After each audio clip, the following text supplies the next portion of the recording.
Mr. Hans-Josef Fells, thank you very, very much for having honored our institute by coming this evening for the keynote address. We really benefited greatly from your insights, both personal and professional, on the topic also of the Energiewende here in Germany. We'd like to take the opportunity now to ask you a few follow-up questions on your lecture, and also to move a little bit more in the direction of multiculturalism integration in Germany. Your career has been wide and varied. You taught physics and physical education. You worked for a local council and are now in Parliament. You wrote the draft on Renewable Energy Resources Act, the EEG, which was adopted in 2000. Please tell us a little bit more about your interests. Also your job taking you around the world. And in these terms, we would consider you actually as a cultural diplomat. How would you describe yourself in that sense? Oh, when I was young, like many of you, I learned that the polluting of the world destroys the humankind when it goes on. It takes the possibility to live together. It takes a stable life.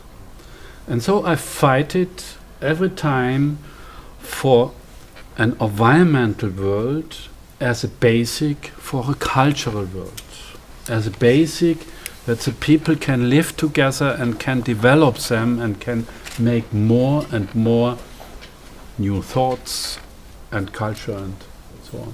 This was my basic. All combined, and I learned to protect the environment is a basic for this. Okay, the holistic approach, definitely. Allow me to ask a second question. You were a signatory to the Prague Declaration on the European Conscience and Communism, signed June 3rd, 2008. Central to this declaration was a call for a, quote, European understanding that both the Nazi and the communist totalitarian regimes would be considered to be main disasters which blighted the 20th century. This declaration received major support and as such has formed the framework for the German multiculturalism policies. How do you see intercultural relations have progressed since this document was signed? And how do you see multiculturalism developing in the next years in Europe and in particular in Germany? Yes, I like to sign this declaration because we have in Europe this very, very bad experience that totalitarian regimes destroys the people, destroys the humankind. The people need freedom and they need to develop them with new ideas, and it needs a framework that is organized under a democratic political development. This is a framework. How can the people live together? The Nazis and the communists both destroyed this development. And they fight it against multicultural because they believed, the Nazis the most, that foreign peoples would destroy the culture. That's completely wrong. Foreign peoples, to bring the people together from the nations, will create new ideas, new thinking, will create new coming together and will develop an increasing of the humankind in the developing. But we have this fight in the world since the humankind is in the world, since thousands of years. And since this declaration, we have not only a straight strategy for more democracy and more development, we have both an increasing of thinking in more pressure and totalitarianism, and we have also an increasing in more multicultural and both. We are not sure who will win this fight. I hope, and therefore I work it, that we will come to a more democratic and more multicultural society, what we have today. Then I see where multicultural exists, then the humankind is increasing in its ideas and in working together. So true. I mean, so essentially multiculturalism as an engine for innovation in that sense. Yes, it is. Okay. Well, thank you. Yeah, I'd perhaps ask a question. German Chancellor Angela Merkel said that the multiculturalism failed in Germany. As a person that belongs to a completely different party, do you think that the multiculturalism affect the development of a society in a country, one way or another, either by developing it or by retaining it from development? This is one part of the question. And does the multiculturalism threaten the citizenship or national identity of the citizen of the country, or the adherents of other cultures with whom Germans will enter into multicultural relations? First is the real development in Germany is more and more cultural. This is a positive movement. But this is not seen in all political lines. We have some political lines who fear multiculturalism because they fear when foreign people comes, our own culture will come under pressure. Which was the second part of the question, Yes. my question actually. So they feel as a threat to their Some national- feel it, Some, but not the most in Germany. yes. The most in Germany are open for multicultural. They could learn how positive it is, and they learned how destroying it is when we go with a totalitarianism regime under Nazis or communism. We have both in Germany. In eastern part, it is now 15 years. No, 25 years over. In this case, when Chancellor Merkel says something, of course, we presume that he feels the majority of the Germans of all political parties may be thinking that way when he said that when she said that the multiculturalism has failed in Germany. Did she say so? Did she say so only on behalf of the CDU/CSU, Yes. or of the entire German population? No, I don't believe that she can speak in this issue for the whole population in Germany. We have a lot of political pressure to make multicultural. The Greens are very supporting it. Yes. Social Democratic more also. Actually, one of the co-chairmen of the Green Party is a foreigner, someone from a foreign origin. Cem Özdemir, yeah. From the Cem. roots, he is. Yes. Yes, from his roots. Cem Özdemir. Yes. Yeah. Yes. And we have also supporting of multicultural in the conservative and liberals. We should Yes. not overlook this issue. But you are right, the majority in conservatives and liberals not so many, but in the conservative parties in CSU and CDU, yes, they are more against multicultural. There comes the pressure against it from.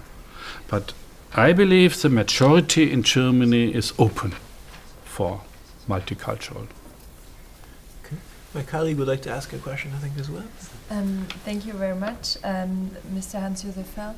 As a follow-up to the last question, I would like to ask if you think there is a requirement for Western democratic values to change in order to incorporate multicultural values. Do you think we need to change our values? It is a task that goes on since decades and for the next decades too, to open the democratics and all the nations for more multicultural. It is a task that sometimes with some political leaders is more successful, and in other times it is less successful. And I see the developing countries are open countries, and they are multicultural. So I'm hopeful in this, but we cannot be sure. Would you like to pose a question as well? Or? Mr. Fell, there has been a great discussion in last era, about the Islamic values and Islamic immigrants into the Europe and into the Western countries, and even maybe a fear of the Islamic values and their possibility as a threat for European or Western values. And I would like to ask you, in your opinion, are these Islamic values and beliefs an obstacle to integration, or on the contrary, are they driving force towards an integrated multicultural society? And also I'd like to ask, with regards to the Western countries and Western cultures, if Islam is compatible with the Western liberal democratic values, as we were already talking about the democratic values. So if the Islam could live in the democratic society, and if so, then how it was possible? First is the Islamic religion is very peaceful, and the most people of them practice it, and therefore the Islamic religion can be integrated in our culture too, and we did it in great parts, and there are no conflicts. But the conflicts came when totalitarianism is there, and we have some Islamic people who make it. The Islamistic people who take violence to bring their interests, even in terrorist attacks and others. And this is a problematic situation. The problem is not Islamic, the problem is totalitarianism from them. This is a problem. And therefore we have a fight, and some people in Germany believe that all Islams would be Islamists and terrorists and others. That's completely wrong. Completely wrong. And therefore we have not a good discussion in Germany about this. And some political parties believe we should repress the Islamic religion. I don't see this. We could live together when we organize it on a democratic, on a multicultural level, to let them live when they let us live together. This is the basic.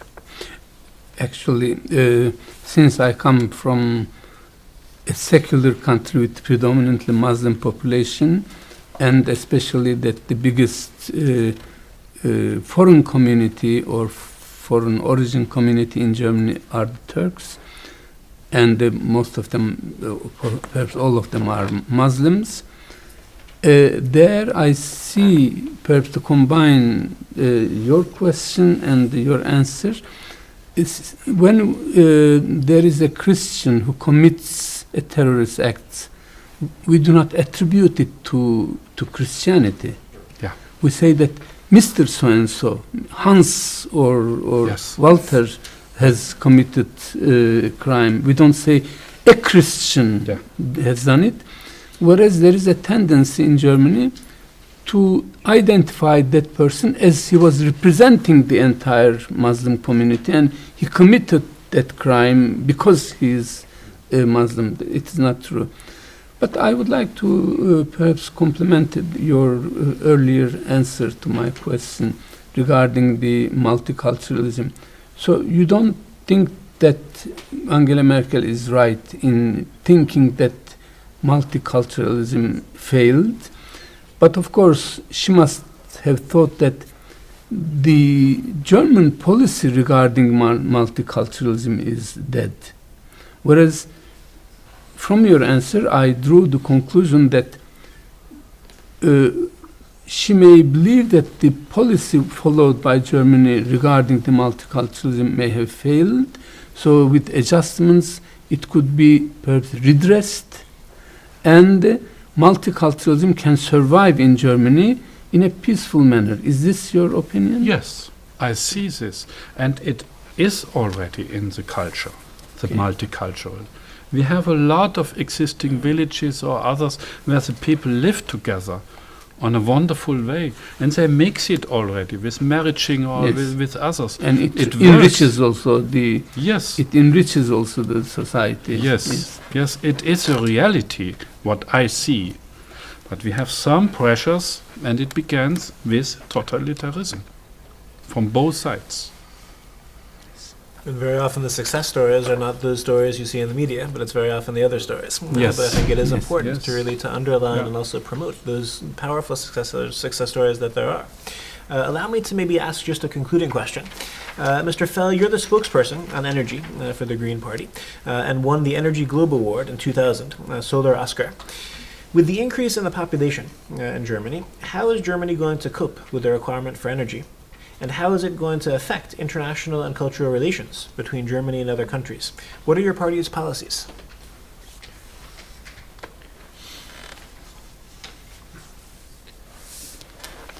The Energiewende is a democratic and a cultural revolution too. We have an energy system based on fossil and nuclear, and this leads to high centralized energy production, to big companies, monopolists and oligopolists. And the peoples have to pay for them to get the energy. The Energiewende to 100% renewables change this. The people can make by themselves their energy, organized on village level or by themselves personally in their home. And they can earn money with it. Not only a few companies, but millions of people. This brings to overcome poverty, to bring more employment, to come to a society that more and more people can have a task and can live together on a basic that they have an income. And this is very important. And to organize this transition even helps that people work together. And this is very important. Not to think they, the companies, should do it for me, but to think we in our village come together and organize it. This is a cultural revolution. And it is a wonderful revolution. And I see now that this German example is now in a big looking from other countries. They look to Germany. What does happen here? It is wonderful. We have already a copy of this law, what was a basic, what I proposed, in 60 countries in the world. It's a great transition. And they see the positive effects and want to join it. And we have it even in big nations. In China. China is now the leading nation in renewable energies. Very astonishing. 10 years ago, we couldn't believe this. And so we can see it can run very, very fast. And so I'm hopeful for the world. And it will make perhaps more sustainable, because when there is a breakdown in the electricity power breakdown, then everything is blocked.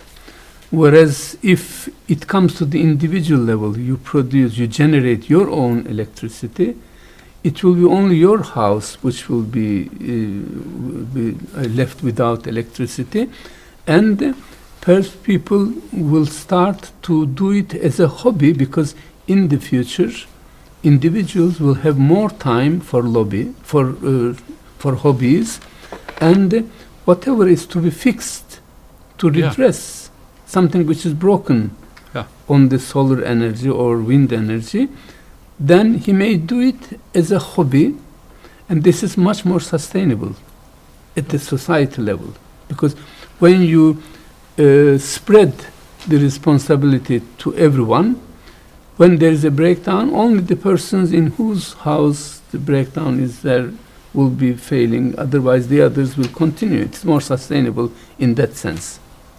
What will happen with a terrorist attack to a nuclear power station? It can destroy a whole nation. Yes. What will happen with a terrorist attack on a wind farm?